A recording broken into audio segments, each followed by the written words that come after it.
So, this is the AI podcast that we do every Wednesday morning. Thank you for joining us. If you have any questions, feel free to ask them. Tell us where you're coming in from, and we'll try to get to everybody's questions or comments as they come in. We are definitely open to debate. So, if you're taking issue with anything that's being presented or have anything additional to add, please feel free to do so. So one of the things I wanted to open with is the chatbots are the rage these days. And if we've got an image here that we can throw up, Jesse. It's that tan-colored chatbot list of all of the various AI tools that are now becoming popular. And you know, the thing that amazed me the most about this was these chatbots and these AI tools are the rage these days. 1.5 billion people are now using these types of tools. And if you think about it, a year ago, none of this really existed, at least as far as the population was concerned. So here is a chart showing who the leaders are with AI tools. Of course, OpenAI with its Chat GPT-4 now. And we've got some runner-ups. The runner-up Bard, Claude 2, and you know what? There's another runner-up which didn't even make this publication, and it's called Grok. That's Elon's most recent announcement, and we'll talk about that here in a few minutes. And then, of course, you see some of the other tools that are available. Pretty amazing when you think about it that this is a brand new phenomena, and later on in the conversation, we're also going to talk about what kind of tools are specific to applications such as business, and that's the thing that most interests us, at least. So the other thing is we've got another image here, guys, and this one is the hang on, I lost my place. Bear with me. And this is going to again reinforce the fact that human jobs will be replaced to a degree. And this particular one is the Caddy image. We have a customer that lives in both New Zealand and in Puerto Rico. And he contacted me the other day and he said, you know, I like to get in a few rounds of golf every morning. And I want to show you a companion that I have that is joining me on these morning golf jaunts. And once that picture comes up, you'll see that here is yet another job that has been replaced, the job of caddy. And this little AI device will carry your clubs. It will follow you. It doesn't mix drinks yet, but I suppose it could eventually. They can build something into these. So this is a AI generated or driven caddy that will actually follow the golfer around and maybe eventually even give advice. You know, what kind of an iron should be used for that particular shot, because AI is definitely skilled in areas like this. All right, so the image behind me, by the way, was something that was generated by artificial intelligence, and what I asked for was a futuristic robotics lab with robots working on themselves, and this is what it came up with. So we'll use this as a backdrop for today's session. The thumbnail was also something similar, and the prompt that I asked for there was a warm, friendly... You need to talk into your mic there, Pete. All right. A warm, friendly, compassionate, humanoid-looking robot. And that's what it generated. I enjoyed the colors on both the background and the thumbnail being complementary, and we're just having fun with using AI for generating things like this.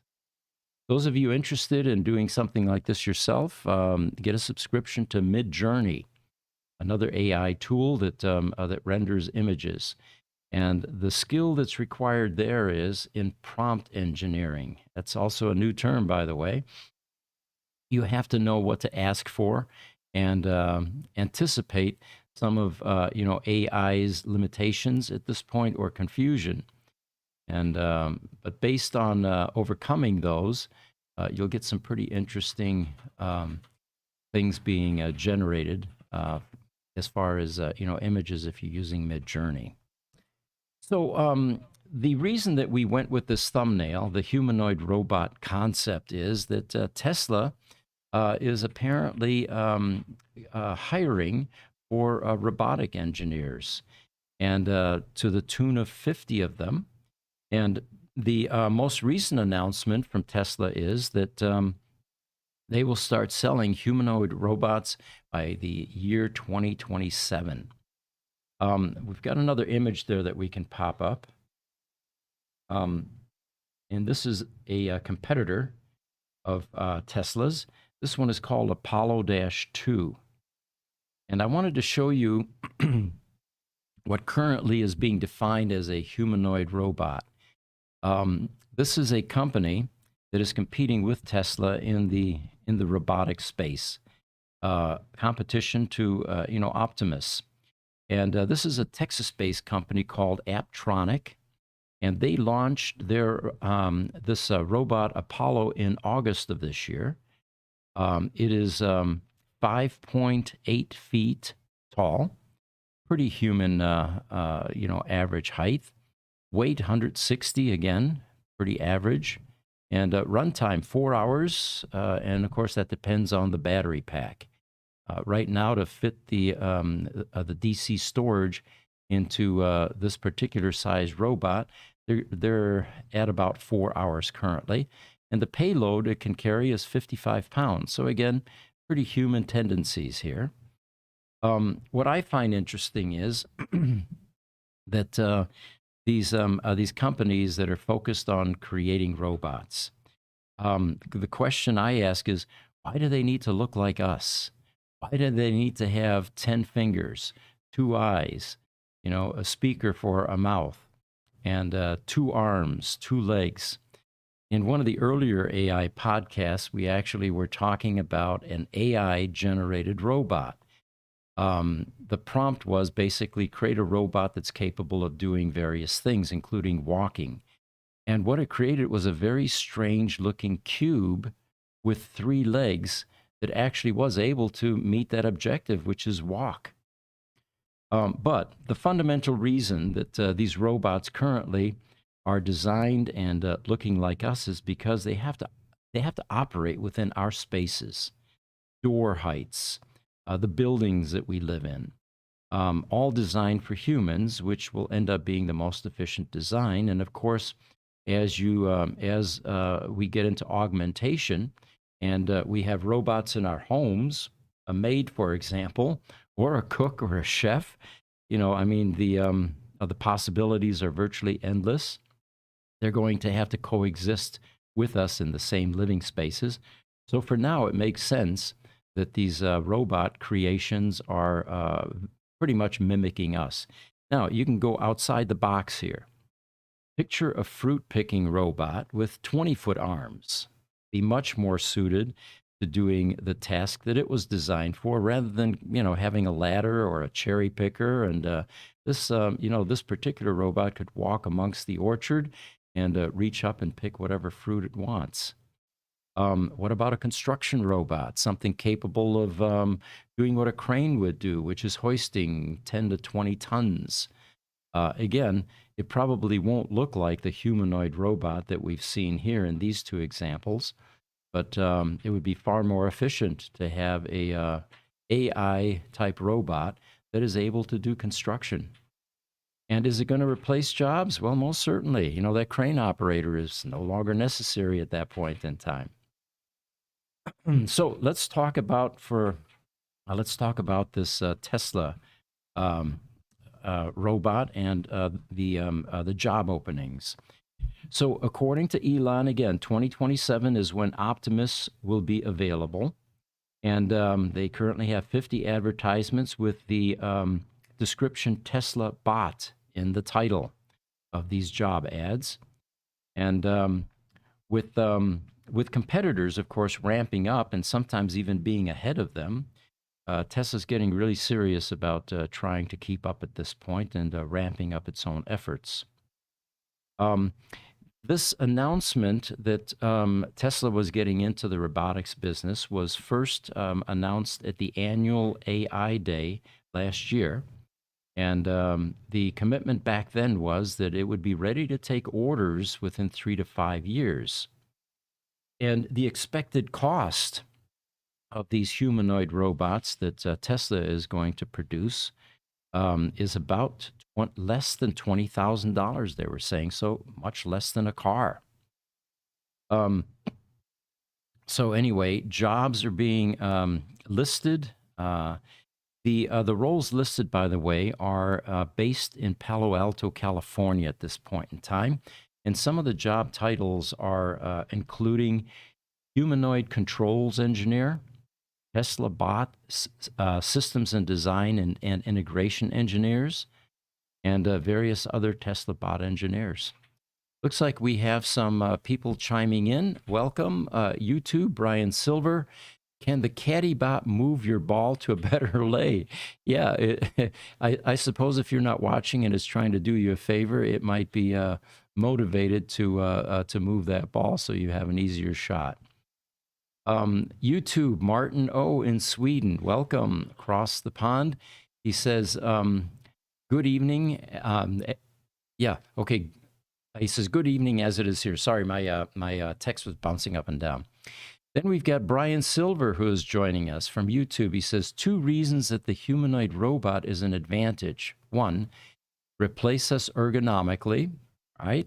2, not freaking us out. We feel they are friendly and they look like us. You know, that makes a lot of sense, actually, Brian, because the Hollywood version is these things with, missing flesh on the sides, exposing some of the mechanical portions, bright red eyes that are shining, an evil grin, and sometimes even a human skull type appearance.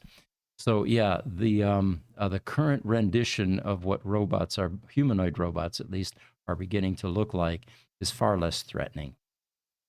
Niels is joining us from Denmark. Welcome this morning, our morning anyway. He said, could AI help simplify car error, a car error diagnosis? You know, we're already talking about that, Niels. Putting some of this technology and putting our knowledge base out on the floor where the mechanics are. And once we get to voice recognition, then, that mechanic could simply, speaking to the laptop perhaps, or whatever it is that is going to provide that assistance, and give some visuals, what's the fix for this? And AI has a huge data set that it's going to be able to scan through and provide some helpful tips and diagnosis. We're doing that manually right now by creating a knowledge base that gets text inserted manually. He also asks, I guess we've got a camera issue here. Are we okay? All right. He says, not having to look at wiring diagrams, using test lights all over, etc., or can it not get simpler than the error codes today? It's interesting you mentioned that, Niels, because one of our, the chief engineer actually is building a Tesla Roadster switchback tester load bank. And the switchback in a Tesla Roadster is what controls windshield wiper motors, lights, backup lights, headlights, all of the visuals or anything that is 12-volt related that draws some current. So they can still use tiny little switches inside the cabin, but the switchback does all the heavy load switching using MOSFETs. Well, his tester is actually going to incorporate a Tesla Roadster kit car that he purchased at Target, I believe. And what we're going to do is put lights, we're going to put LEDs into that little kit car and have it replicate the functions from the switch pack. So we'll be able to quickly determine whether it's going to function in the larger Roadster, of course. So yeah, those are some cool concepts and cool tools that could be used. So anyway, getting back to the humanoid robot that Tesla is working on, the article says Musk said in May that the Optimus team is making excellent progress and that Tesla will keep them updated, or will keep us updated. There was also a YouTube video last month and with accompanying text that said, it's now capable of self-calibrating its arms and legs. That was a major change, apparently. If you remember during that Investor Day release of the Optimus robot, they basically had to wheel this thing out, and it wasn't really capable of walking or standing on its own. And 6 months later, it was doing that and much more. So they are making progress. This particular video that they're talking about, released by Tesla, shows the robot sorting building blocks by color using its hands, vision, and the Tesla onboard neural net.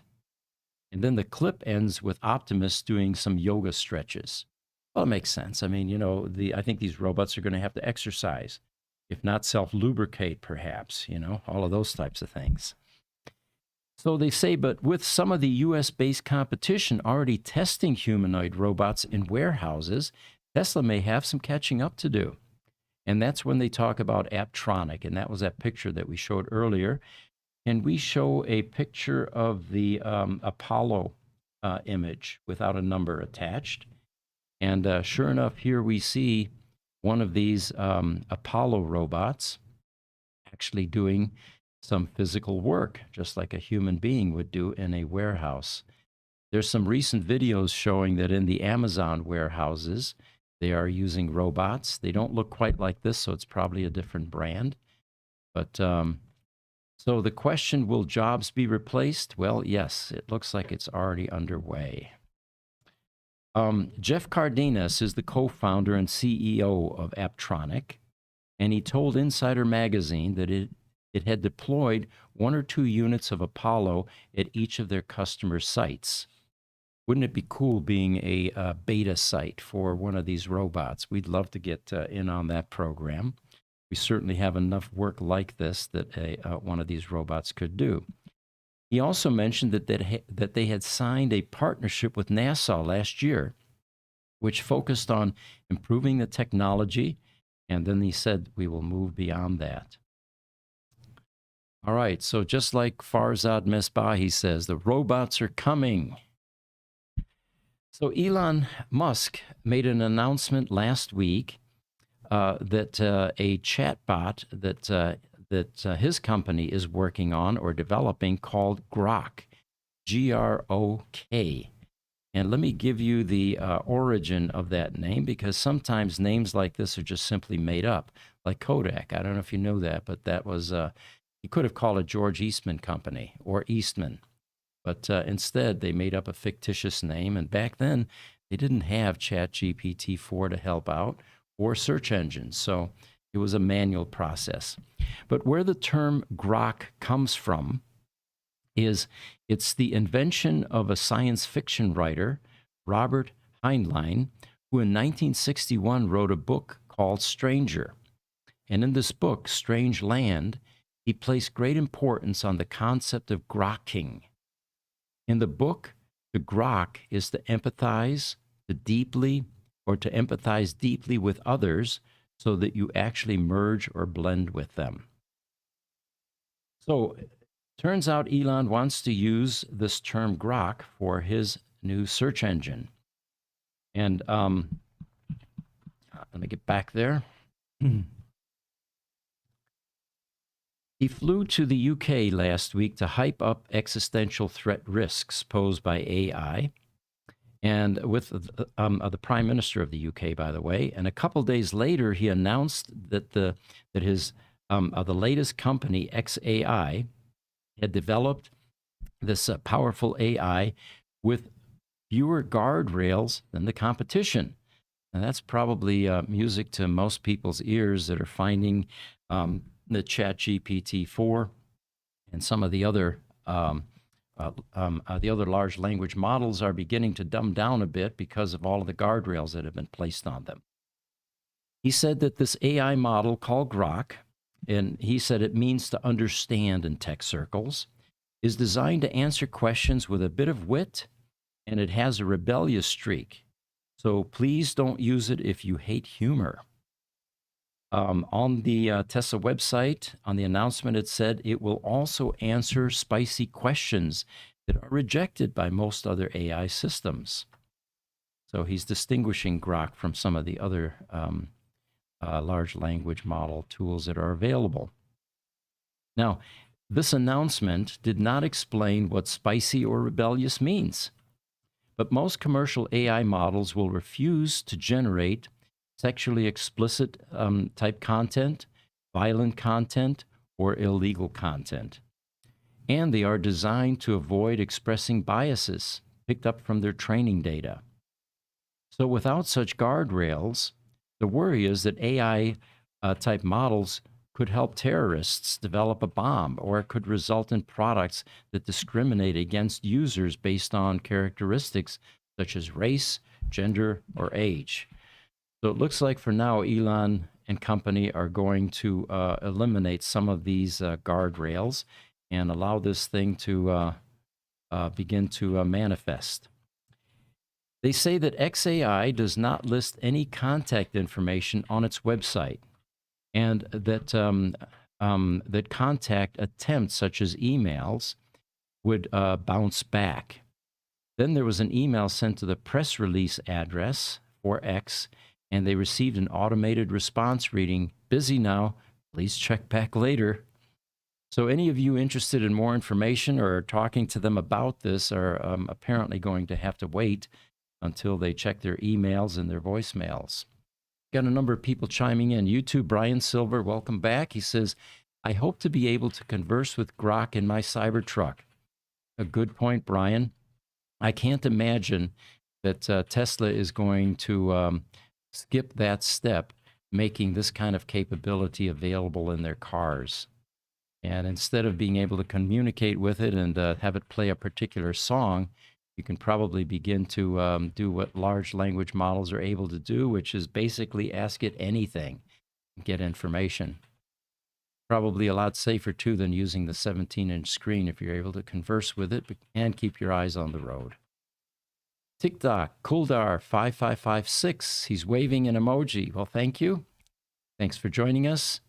TikTok, Always Inventing, is saying, are you AI? You know, that speculation has been bandied about often, and it usually comes up when the question arises, why am I wearing sunglasses? And everybody knows that AI does not yet render convincing eyes that will pass the Turing test. So yes, it's possible that I am AI, but with some of the stumbles that I make verbally, most likely not. Because AI, I don't think, is going to make too many mistakes. TikTok, Always Inventing, also asks how people need to do is start communicating like people again. I think it's what people need to do is start communicating like people again. And I'm like what you were doing in the M. Yeah, kind of cut off. I'm not sure what he was saying there. Okay. Brian is on YouTube, by the way. He's not watching on TikTok. Oh, okay. All right. And for those of you on Instagram, we have to remind you repeatedly, you're not seeing the image behind us here. It's pretty cool. If you want to see it, go to YouTube or some of the other platforms, Instagram, Twitter, TikTok. I'm leaving some out. I always do. But anyway, yeah, we've got a pretty cool image behind us. And we stream on, I think, 8 platforms these days. So how is this Grok? What does it run on? Well, it's going to be XAI, which is the old Twitter, but it's X now, and artificial intelligence version of X. So in this XAI announcement, it says that Grok is built on top of a language model called Grok-1, which has 33 billion parameters. The company also says that it developed Grok in 2 months. That was pretty quick, probably using AI, I would say. I'm not sure that human talent is going to develop something that quickly. And a relatively short amount of time by industry standards, as they say. And it also claims that a fundamental advantage is its real-time knowledge of the world via the X platform. Now, here's where it gets interesting. The other large language models tap into, Google, for example, search engines. Well, it turns out that Grok is apparently going to be linked with the X platform, the platform formerly known as Twitter. I feel like I'm announcing Prince every time I do this. which Musk, of course, acquired for $44 billion in 2022. Now, Stella Biderman, who is an AI researcher with Eleuther AI, which is an open source AI endeavor, says that the claims made in the XAI announcement seem plausible. All right, so we have some endorsement from experts. But then Biderman also suggests that Grok will use what is known as a retrieval augmented generation method to add up-to-date information from X to its output. And other cutting-edge language models do this by using search engine results and other information. So, as we know, large language models have proven stunningly capable over the past year or so, as highlighted with ChatGPT-4. And by the way, I use it all the time. I used it this morning again. I used it yesterday. In fact, this morning, for example, we had a comment on one of our videos on YouTube, and it was a new series that we're launching called Pete Rants. And simply put, I collected a number of things that pissed me off and decided to use AI to create a humorous rant about that. Now, I have to do some modifications, and I'm pleased that I'm actually able to improve oftentimes on the AI version. But one of our European visitors commented in German, knowing that I speak German. And what I ended up doing was I needed to respond to this in German. And let me qualify something. I left Germany when I was age 8. So my language skills in German are that of a young kid. So oftentimes there are concepts and words that I don't understand, and I used to rely on search engine translate. Well, this morning, Jesse said something about, why don't you use ChatGPT-4? And I did. And you know what? It does a perfect job of translating languages. And as we pointed out later in the discussion won't it be cool when we actually have voice ability with these kinds of AI tools, and we can actually have two different languages being shared or communicated at the same time. But anyway, that was one example of how I used ChatGPT-4 this morning, was to generate a reply to this German visitor that was looking at one of these Pete Rants videos. And by the way, if you're interested, we've got a whole bunch of topics. The topics range from war, Putin, fame, the paparazzi thing, and what happens to people once they become a celebrity.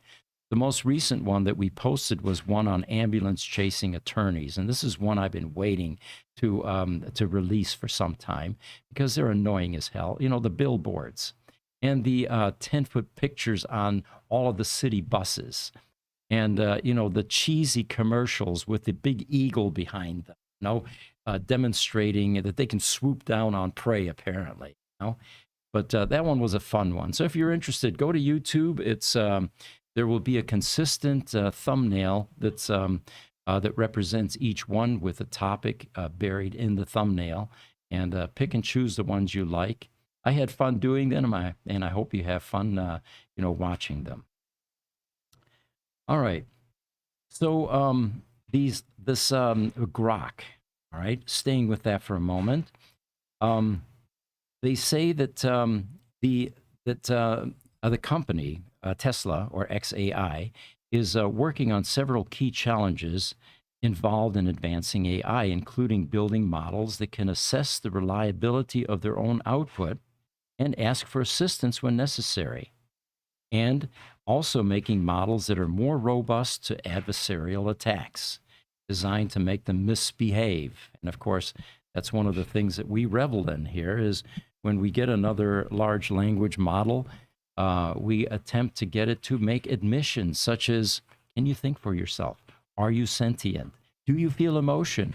How do you feel emotion? All of the things that we suspect are already in place with AI, but the guardrails may be preventing from being publicly released. TikTok, Always Inventing, says, by chance, are you in San Antonio? I would love to see your work. No, we are in Phoenix, Arizona, and we give tours daily at Gruber Motor Company, which is really the auto shop of the future. It's 18,000 square feet of nothing but Tesla Roadsters at this point, and some of the later model Tesla vehicles. An electronics engineering lab, which is the type of work that you and skills you need to be able to work on these cars. And people are fascinated when they go through this auto shop because there isn't a drop of oil anywhere in the building. The floors are immaculate and clean. And the cars, Tesla Roadsters, are brightly colored two-seater sports cars with a really cool two-seater sports car vibe styling. So people enjoy it. The other thing that we pointed out yesterday, I had a tour come through, and I said, you know, it just occurred to me, we've got cars from that are from all over the world now. We've got one coming in from Japan. We've got 3 here from China. We've got one from Canada, and one from Ukraine.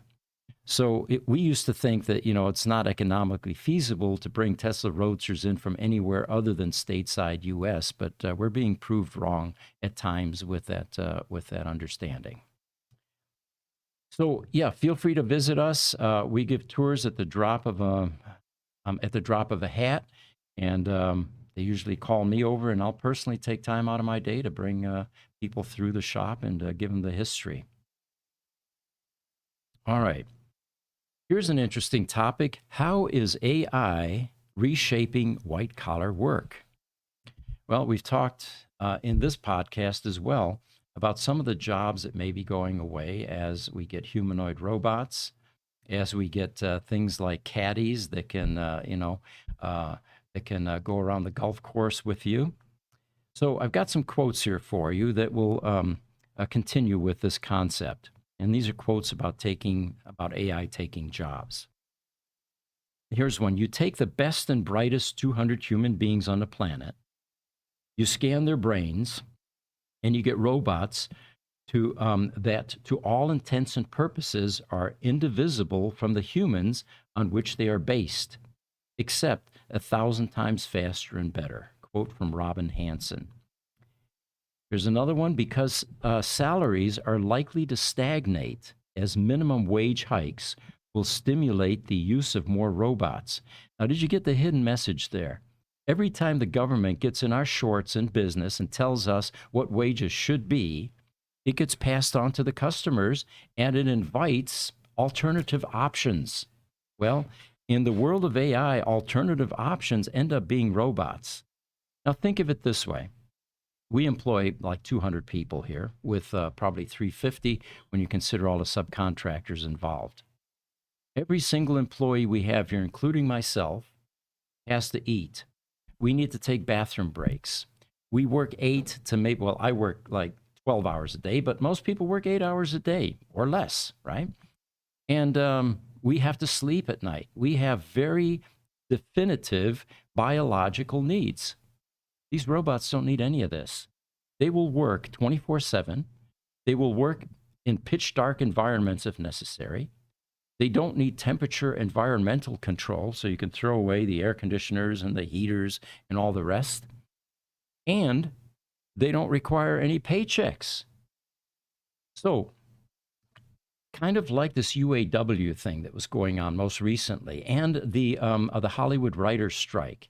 I'm not sure at this point in time it's wise to force employers into other options, because they may just exercise those. You know, take script writing, for example, the Hollywood writers. I consider myself a writer. You know, okay, maybe I'm an amateur novice, but I feel I'm pretty good. Every time I go to ChatGPT-4 and I run my stuff through there, it comes up with ideas that are far more profound than what I generated. And I'll agonize over a script for a week because I have OCD. Anyway, I got on a rant here. Sorry, let's stay with this quote, all right? So salaries are likely to stagnate as minimum wage hikes will stimulate the use of more robots. Corporate profits will balloon as they begin to incorporate robots because they're far more efficient. Labor unions, I love this one, labor unions may disappear or be forced to make wholesale changes as unemployment is likely to rise.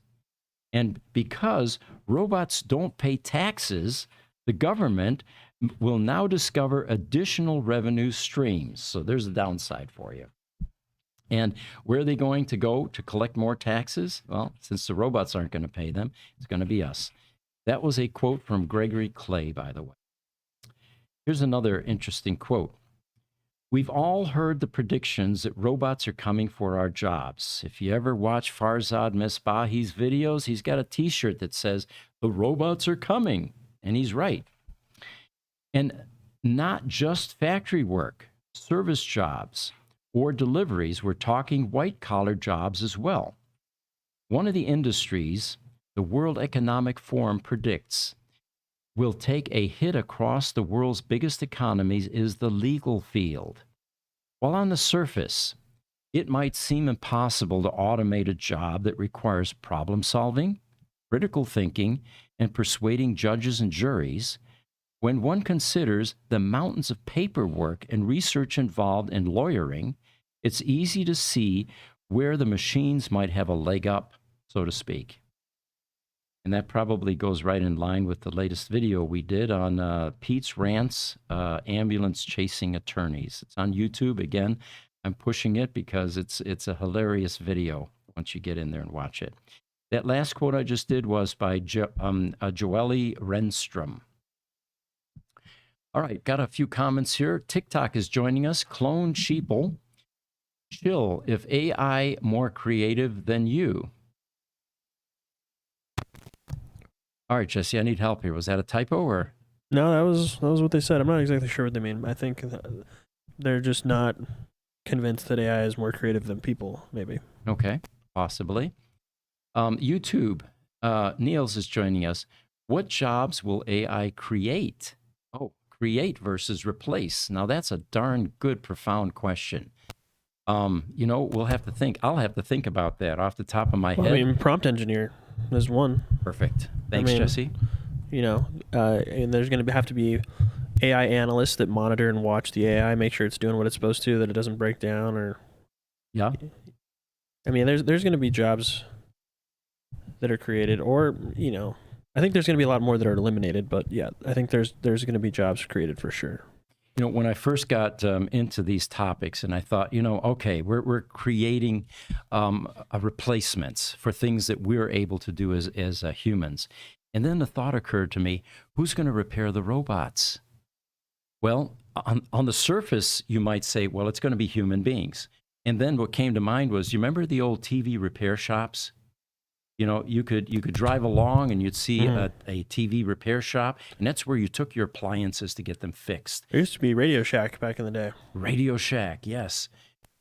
Do you think that custom, like, liftedtrucks.com or something will start going into, like, AI robot customization or something? Like, something that'll kind of evolve into something like that? There's a video at SEMA right now that I watched the other day, and I'm not sure how, if you can find it or how you'll find it, but there were people watching a robot doing things like you're describing to the suspension components on a lifted truck. And somebody quipped and said, is this going to replace us? Well, the obvious answer was yes, right? Is it going to do a better job? Most likely. But anyway, staying with that concept for a moment, the TV repair shops. My first job out of high school, in the 60s, was in a radio shop. And, back then people took things to get them repaired. Well, are the robots going to repair themselves? Or are we going to have TV repair shops switching over to doing robot repairs? And if so, why? Would AI do a better job of it? Well, those are some profound questions. It's also like you said, Pete, the Teslas repairing themselves with full self-driving and then already being connected to the mothership. Yes. They just drive themselves to the repair shop, and then the Tesla bots inside repair it, and then they send out a replacement for you. All of that, we have the technology right now for all of that to be automated. Which is the exact solution that we've been proposing ever since we realized, starting Gruber Motor Company, there is a serious shortage of skilled people that can work on electric vehicles to the extent that we do. And that's one of the reasons that we're not creating bricks and mortar locations in other places on the planet, because you can't find the staff to do the work. So, yeah, you're right. It is going to be an interesting migration as as these skills become short supply. All right, staying with lawyers now, Neil says they should become cheaper so that more can afford them and demand grows. Oh my God, I hope not. Demand growing for lawyers. You know, there was a movement in the last century that trade schools were important. People felt that you needed, certain trades, plumbers, carpenters. I mean, the list goes on. Welders, construction trades, all of that. But then the mantra became, no, we need more education and we need more people to go to college. And the next thing you know, the lucrative type of positions were doctors and attorneys. And today, we have a proliferation of attorneys, which is one of the reasons that they're resorting to ambulance chasing, is because there isn't enough for them to do meaningful work to do. Doctors, on the other hand, well, we've got the boomers now that are aging, and there's a shortage of those despite the fact that we had a big bloat in people going to med school. With lawyers, there is a lot of research involved. And of course, AI is a perfect candidate for examining large data sets within split seconds compared to what paralegals typically do, which is scanning through mountains of paperwork. And then, of course, the whole judicial system. You're going to get me on a rant here, but I'm going to try to avoid it. I think the judicial system is broken, badly broken. The reason I say that is jury type awards are dangerous as hell. You have a bunch of people in a courtroom that really don't want to be there. They would rather be home watching TV or at work doing something more productive, and they can't wait for that process to get over, so they speed up the process.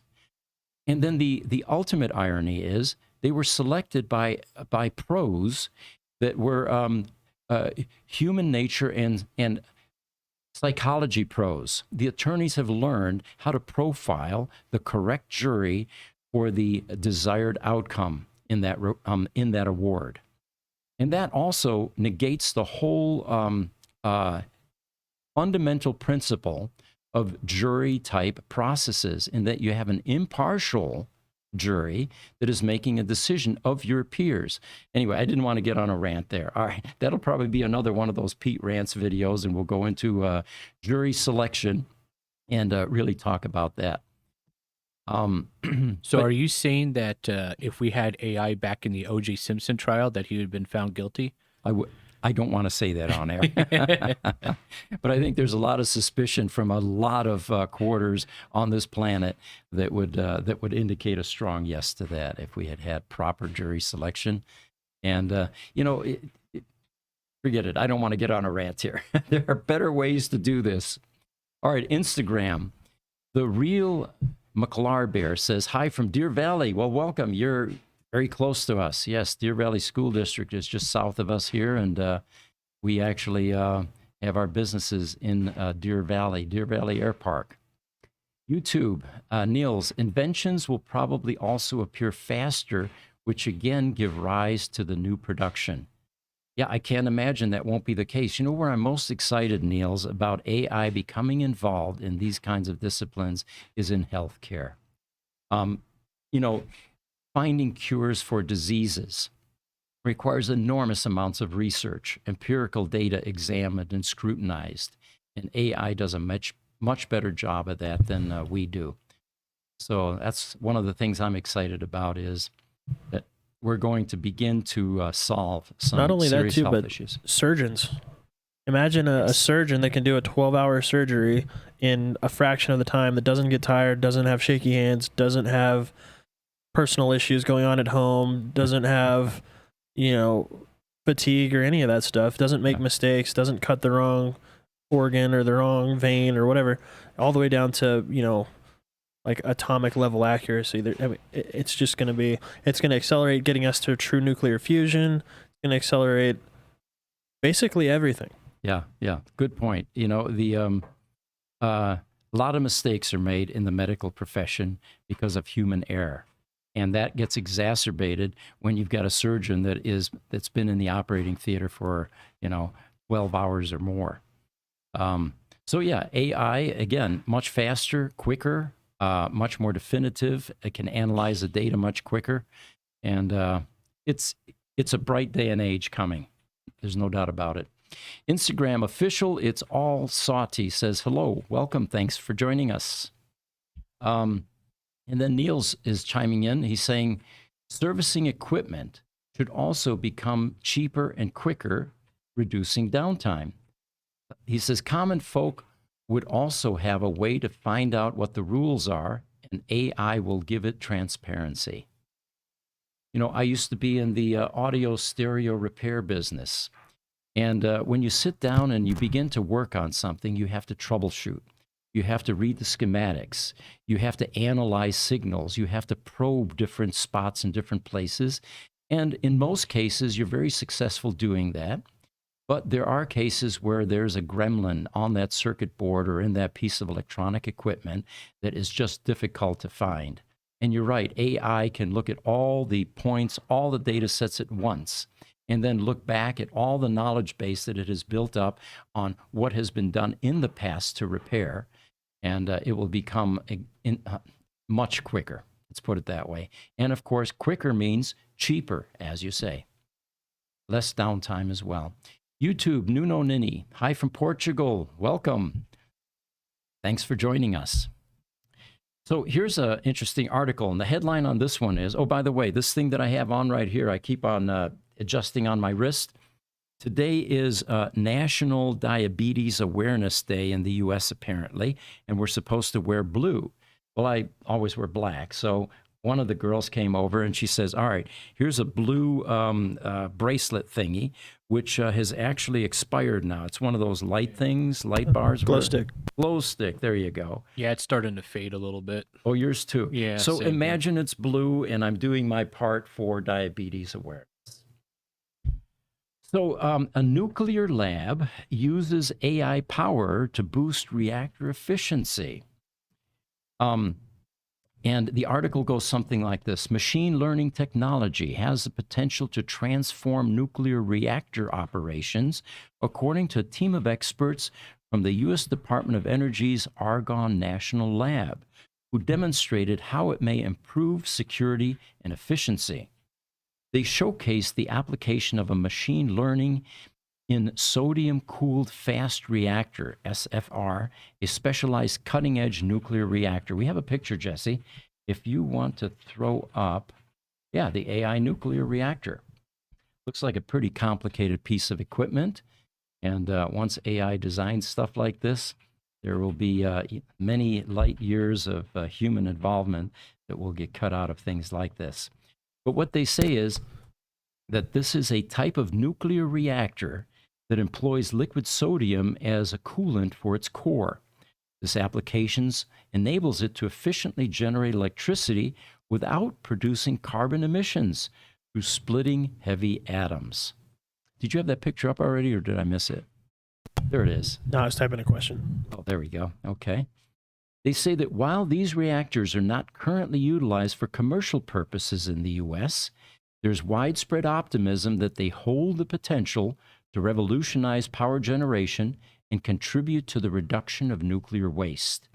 In the near future, SFRs are viewed as a possible path for cleaner and more sustainable energy generation.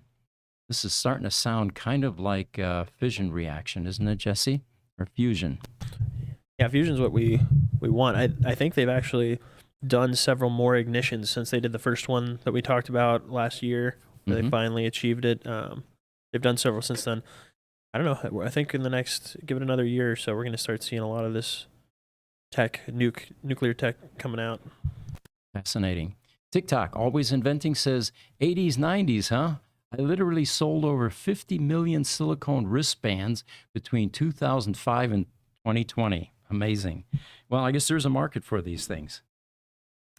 All right, so here's another interesting headline. Science fiction books that predicted the future with terrifying accuracy.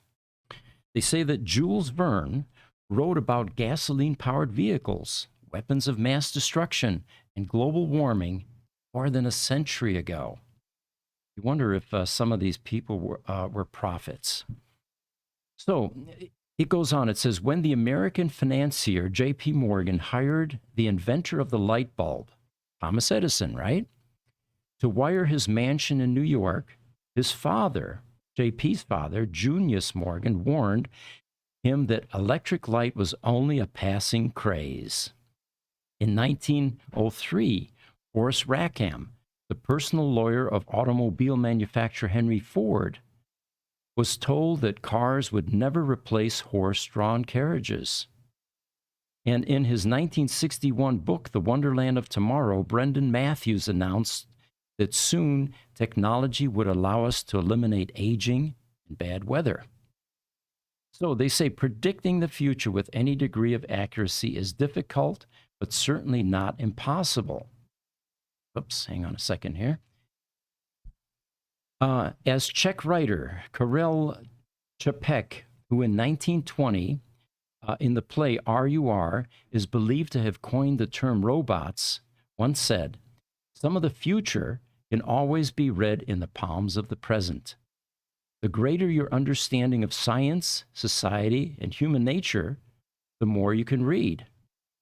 While some are more well-known than others, there's no shortage of books with shockingly accurate predictions. Well, let's look at some of these. The classic, a classic piece of literature that was developed by Mary Shelley's Frankenstein, later on turned into a movie, by the way, of course.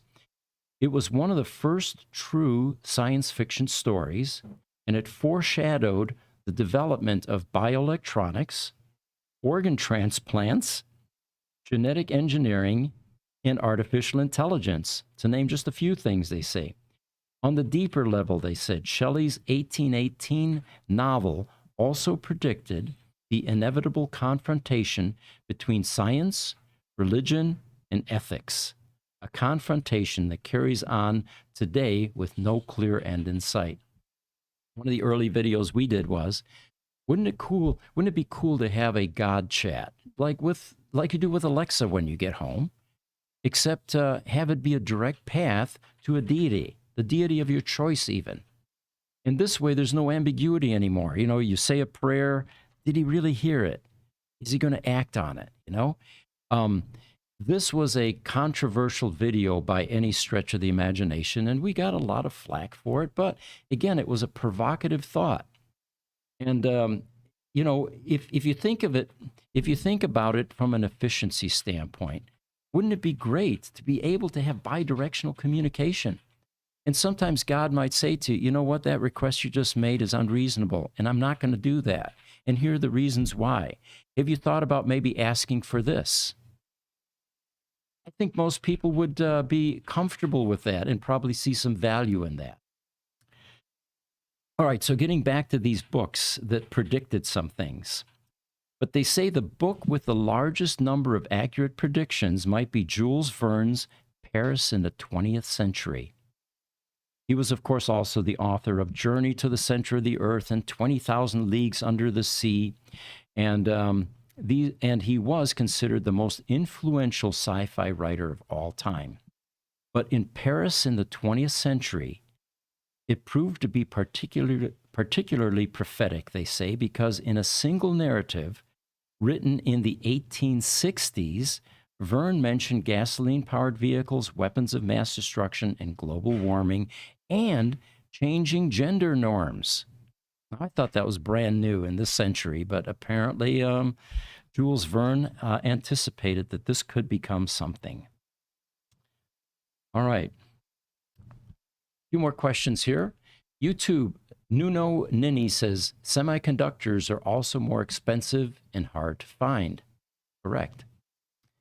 It'd be interesting to see what AI does with some of these technological advances that we have relied on humans to create. Doing it faster, better, more efficiently. Looking forward to that. Neil says, I was once involved in a neural net attempt to encode the whole body of law, but we gave up. AI could probably do that, discover conflicts, repeats, unclear language, verbosity. Good point, Niels. Wait, was it Niels or was it George or someone else that was kind of always a little more antagonistic. It seems like Niels has had a change of heart on AI. Well, he's probably been watching a lot of our podcasts. And Niels, yeah, I encourage you to keep doing so. TikTok, Bill Wood, he says, like the Jetsons, I can't wait until my car folds up into a briefcase. That would be cool. So then this article regarding the prophetic elements in certain writings in the past. This headline is, From Utopias to Dystopias. Well, a dystopian society is one of unrestrained patriarchy and a strong totalitarian state with a central authority, feelings of fear and hopelessness, and extreme oppressions and injustice. And you know, the instant I read that, Russia immediately came to mind. They are in a dystopian society. I mean, everything that I just described, freedom of speech, feelings of utter hopelessness, despair. Anyway, going on with this now. From utopias to dystopias. Before there was dystopian fiction, which is a subgenre of science fiction we're all too familiar with nowadays. Then there was utopian fiction. Utopian, of course, the perfect world, you know. Writers and thinkers from Plato to Thomas More drew on the latest in political, philosophical, and scientific thinking to build blueprints for an ideal civilization. And in the 19th century, the authors like H.G. Wells and Jack London started to flip the age-old formula on its head, exploring how human development could lead to a distinctly undesirable future. Well, now we have a bunch of current pundits also saying the same thing about AI, the dangers of AI. They go on, they say, every dystopian novel contains at least some echo of reality. Buzz Windrip, the demagogue politician who was elected president of the United States in Sinclair Lewis's book, It Can Happen Here, was originally meant to be an allegory for Adolf Hitler and Benito Mussolini. Today, this brand of populism foils that of Donald Trump as well. I'm not making this up, guys. These are not my opinions here, all right? So before anybody gets irate, don't want any MAGA people chiming in and saying, what did you just say? So in the Minority Report in 1956, which is a book by Philip Dick, cops use algorithms to arrest criminals before they commit the crime, which is, of course, also a long-standing objective in the real life of AI research. Can you imagine AI beginning to do a psychological assessment of an individual and able to predict that this individual is going to go psychotic? They're a sociopath. They are dangerous to society. And what would we do with that information? It feels like that if it can do that, like say, hey, this child is 90% more likely to become a sociopath or something, maybe you could get them the care that they need or the tools, at an earlier life to help with some of the stuff that they could potentially do when they get older. So you're talking about predictive analysis, which would then thwart this path that they may go. Yeah, that makes sense. So you would have AI in schools doing some predictive analysis of the kids. Interesting. Yevgeny Samyatin's book, We, apparently was a major influence on George Orwell's 1984. And in the U.S., we all know that book because it was the prerequisite reading in high school. You had to get through that book and then do a book report, what you thought about it. And then there was Ayn Rand's Anthem and Kurt Vonnegut's Player Piano. Takes place in an ultra-rational totalitarian state where people have numbers for names and follow instructions from an all-powerful dictator called the benefactor. It was released in 1924, and the book satirizes an urge shared by capitalist businessmen and communist dictators alike to turn people into obedient, indistinguishable machines. All right, a few questions, and I'll get on to a lighter subject here for you guys. TikTok, Always Inventing says, God does speak to us via the results we are getting. Good point. Actually, life speaks to us that way. They also call that karma, the law of cause and effect. So you're getting a lot of messages all the time, but we're not always listening. YouTube, Niels, he says, no, he hasn't at all. Talking about if he's had a change of heart on AI. Oh, yeah. Okay. So he's been giving, he's been saying things like AI could accomplish certain tasks, which it probably can, but that's not equating to him having a positive view on AI. Right. TikTok, Bill Wood says, let it be known November 8th, 2023, by the year 2080, we will be 3D printing cars. Just order it online, pay, and go pick it up. Okay, wait, actually, hold on. We have a comment from him. Okay. Explaining his position. Here you go. All right, Niels. He says, I haven't changed. One must see both possibilities and limitations. Good point. And the latter will prevent it from working good in many areas. I doubt a pure neural net autopilot will ever work safely enough. We don't know that. Yep. Niels, as always, your thoughts and your inputs are thought-provoking, insightful, and very deep, and we appreciate them greatly. And one thing here for Bill Wood, by 2080, I'm hoping that car will fly over to me or something. I don't want to go pick it up. Well, and remember, self-driving will no longer be a reality. I think at some point the governments are going to step in and say, folks, you've made a mess of this far too long. The collision shops are gone. You can't drive anymore. Wait, you said self-driving won't be a reality? Oh, I'm sorry. Well, human self-driving. Okay, human gotcha, self-driving, right. All right, so here's an interesting one. McDonald's opens its first automated restaurant in Texas. This new restaurant features conveyor belts, kiosks, and more. Now, here's usually where I talk about my Starbucks experience, and I really had hoped that I could become optimistic and that Starbucks is improving. But this last video that we did where I needed to caffeinate in order to get the rant thing started, I actually on a Tuesday morning broke a rule that I normally don't drink caffeine during the week, only on Sundays. And I went there and I got my coffee and I pull up and I ask for the same thing that I always do. And I get up to the window and it looks way too dark, which means they didn't use half and half, which is breve. I think that's Italian. They have they use a foreign language for most of it, which is probably part of the problem. It's not, small. It's grande and venti and, But anyway, I get up there. It's the wrong color. So I said, yeah, this isn't breve. I said, oh, yeah, did you want breve? Well, yeah, we talked about it. So I get my breve, all right? This time I drive away because I figured it's the right color. They didn't put vanilla in it, all right? 50% of the time, folks, Starbucks gets my coffee order wrong. And they know me because I go there every Sunday morning around the same time. That may be part of the problem. 6:30 in the morning is probably too early for these guys that, are working minimum wage jobs. But they usually get it wrong. I welcome automation in fast food. I welcome automation at Starbucks.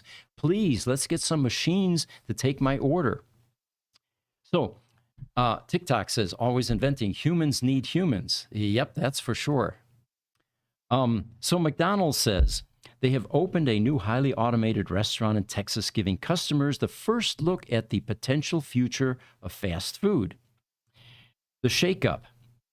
Bans on indoor dining early in the pandemic led fast food restaurants like McDonald's to serve more people via drive-through, leading to longer wait times. The number of people ordering through the delivery services also surged. So now customers interact with others less in person and more through their digital devices with heightened expectations for service that they receive, says Chris Kapinski during an Investor Day update in November 2020. So at the same time, the executives at McDonald's announced that they were testing concepts to better meet the needs of the post-pandemic customers, and that's where they came up with this concept of AI-generated fast food. So they say the future of fast food. Those concepts are now debuting it at highly automated restaurants just outside Fort Worth, Texas. There's only one so far, though. Let's be clear on that. So instead of placing an order via the mobile app and then either going into the restaurant or waiting at the drive-through lane or curbside parking spot to get your food, customers can now pick it up at the store's dedicated drive-through express lane, where it will be delivered via conveyor belt. Since no one in this lane will be placing an order or waiting for food to be made, the hope is that it will be much faster than traditional drive-through lanes. The interior, there is an interior, by the way, but it's much smaller in this new McDonald's, is small, highly automated, and much smaller than the average McDonald's. Customers place orders at a kiosk rather than through the counter worker, and they grab their food off a shelf. Staff doesn't have to take orders or regularly interact with customers, which is what Starbucks needs. We need to get the staff out of the process. They say that the technology in this restaurant not only allows them to serve customers in a new, innovative way, but gives the restaurant team the ability to concentrate more on order speed and accuracy. Amen. Which makes the experience more enjoyable for everyone. And it would definitely be more enjoyable for me if I got my right cup of coffee 50% of the time. So the bottom line is, some have criticized this new highly automated restaurant, arguing that McDonald's is opting to install expensive automation systems and AI to replace employees. Well, what McDonald's says, and they're politically correct, the spokesperson for McDonald's told The Guardian magazine that the test restaurant has a staff comparable to that of any other restaurant or store. The difference is that the crew members are now all focused on making and packaging orders rather than taking or delivering them. So far, no casuals. So I have something for this, Pete. Yeah. So imagine the McDonald's. It has this fast ordering lane and all that stuff. Much more efficient, obviously. It's going to be much faster.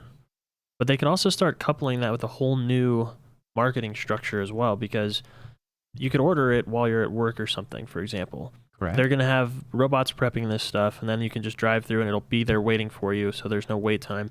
But they could also do something like, while you're at work, if they have your email or you have their app, they could say something saying, order now, so it'll be ready in 2 hours, and we'll give you 5% off. So it'll give them an incentive to have it planned ahead of time. So as people start using this system and they start planning their meals ahead, and you build up enough history, because the robots and the AI are going to be learning this, right? They could start predicting when people are going to purchase from them. So they could have the meals already prepped before people even order it. Mm-hmm. Kind of like they're trying to solve crimes before they're even solved, right? So eventually our whole life, in this would start with food, can start having this predictive kind of capability based on this AI. It will just know us before we even make our decisions. Right. That's kind of concerning. And once we get implants, the implants will be able to talk to AI and tell it when we're getting hungry before we even realize it. Yeah, he's like, hey, this guy's getting hungry. He's about to order something. Just be ready. I would like an implant that tells me I don't need the fast food. That's an option. That's a good one. Well, I do that now, Pete. Before, when I leave here about 5:30, at 5 o'clock, I'll order DoorDash to deliver to my apartment. So by the time I get home, as I'm walking up my stairs, it had just been placed there on my doormat. So how efficient? Yes. If we can get that more efficient, I'm all for that. Right. Now, we've got Niels chiming in from Denmark again. He says, won't machines everywhere lead to cashless society and thereby even more commercial exploitation and government surveillance? I'm certain of it, Niels, but, you know, it's something that I was watching this morning. It was actually Elon talking to the UK Prime Minister. And at one point he talked or said something about an age of abundance. Where all this is leading us, replacing human workers and all the rest, and eventually there will be a abundance in virtually every corner of the world. Yeah. And things like this will no longer be necessary. Cash, for example. How this will transform humans is yet to be determined. And of course, like everything, it's binary. It can be, there are positives and negatives. We don't know yet for certain. Well, not only that, but that's going to, once there's an abundance in every sector, and we have robots eliminating essentially the need for work and the need for exchange of money, when we have just abundance of things, AI will be able to help us solve those problems that we can't figure out, and will also be significantly reducing the profit motive, which is what makes capitalism successful and is what built our world economy now. But it's also, those profit incentives are what make people do evil things. Sure. A thought just came to mind as you were talking about that. I had a vision here of how a cashless society could operate. If you remember, as kids, we placed value on certain things, just like we do as adults. With you, it was probably baseball cards. With me, it was marbles. With my kids, it was Pokemon cards or whatever, right? Well, we do the same thing as humans. The billionaires, for example. Look how much money they've accumulated.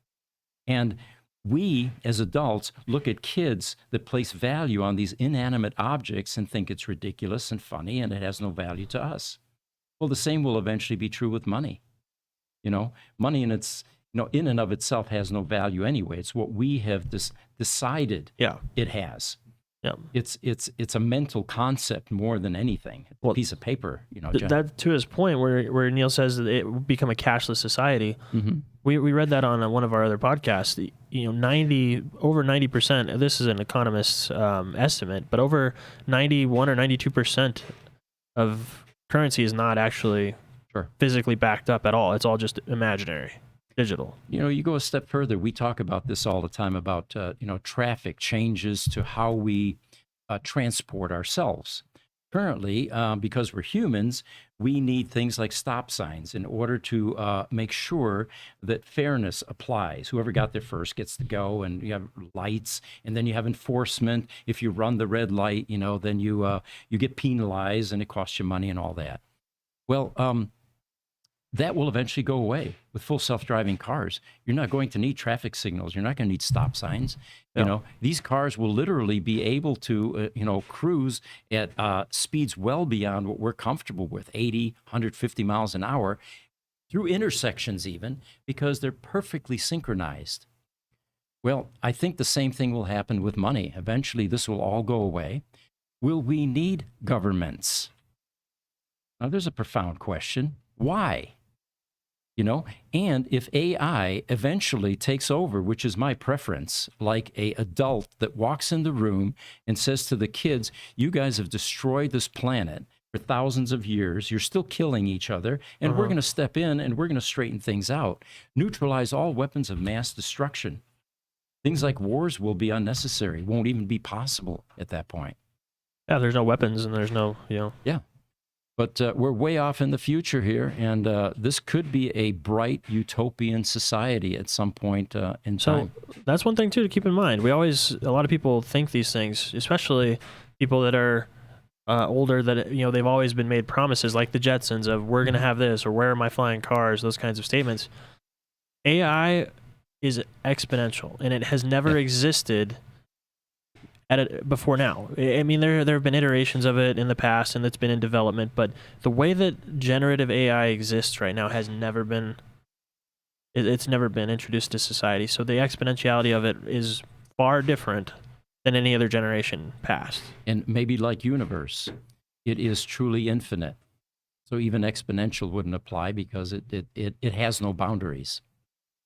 My God, it's starting to sound very godlike, isn't it? Very deity-like. And that's where the collision occurs here with technology and religion is in for some rude awakenings here.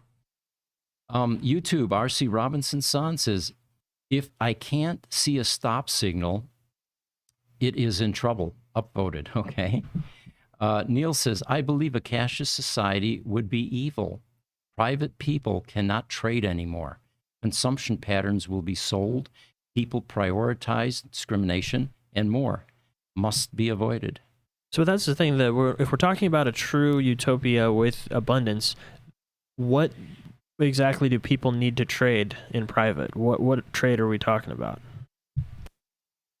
Okay, good point. Good point. But there is the concept of self-actualization. If humans ever begin to evolve past this stage that we are in now, where we're literally still killing each other, and we have all of these negative emotions, counterproductive emotions that we constantly indulge in.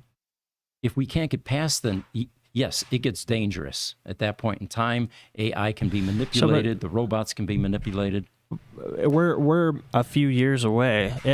My opinion is we're a few years away from being able to completely control our emotions. I mean, I have full map of the brain. If I don't want to be depressed, I just turn off depression. If I want to have the ability to be depressed or sad because I'm watching a certain movie, I could just turn that emotion on and then go experience that and then turn it off when I'm done. Mm-hmm. I believe that is actually something that will happen. Mm-hmm. That is attainable.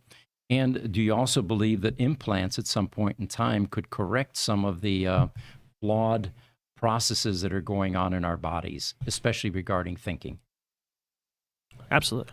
Yeah. Okay. And I think that there could be something beyond the type of emotions and things that give rise to jealousy and fighting and all those things. I think that once we have true mastery and control over all of that, there could be another experience beyond that that's going to... I don't think that those types of things are going to be our concern for much more than the next maybe generation. And, you know, when you think about it, too, once we have an age of abundance where everybody has everything they need, what's the point in going and taking somebody else's stuff, taking their land? Exactly. Yeah. It's... And especially, you know, you're talking about trading in private. Like if somebody makes a piece of art, at that point, they would just give it away. There's no point to sell it. Yeah. Or some paper, money that has no value anymore. No. Interesting rabbit holes we go down here. We appreciate you guys joining us for those. And Facebook, Bryce Daly. Thanks for joining us from Facebook. I think you're the first one today from Facebook. He says, if we eventually have AI flying aircraft, then do we do away with air traffic controllers? Oh, totally. It's the same thing as land-based transport. The only reason we need it is because we're human beings, and we need that kind of guidance. But when the machines are doing it, what's the point in having air traffic controllers? The machines themselves are the controllers of each other. There's a little bit more to that one. Get that back. Yeah. Imagine the train wrecks we'll see if there's a system outage or system gets hacked. Well, again, now we've got that negative human tendency to attempt to disrupt, damage, hack, break, or just pure evil in that they would love to see a couple of planes collide in midair for the spectacular, vision that generates. Again, hoping that humans move beyond that. Unfortunately, it's possible that AI or the adults stepping into the room finally with humankind will eventually have to put such controls in place to take us to the next level. And now we lose freedoms. Is it really freedom for you to be able to go out and shoot someone? Anyway, we're going down rabbit holes here that are well beyond what we normally... That's the thing. If we have full control over our mind, there will not be the desire to go out and shoot someone. Yeah, exactly. That won't exist anymore. As Spock says, hunting a species to extinction is highly illogical. Yeah. YouTube, Neil, sorry. I do that once in a while, but I'm getting better, right? Getting better. Cars, furniture, this and that. It's creeping in already. A young fellow with an idea showed up in the bank. They could see restaurant, bar. Loan refused. Okay.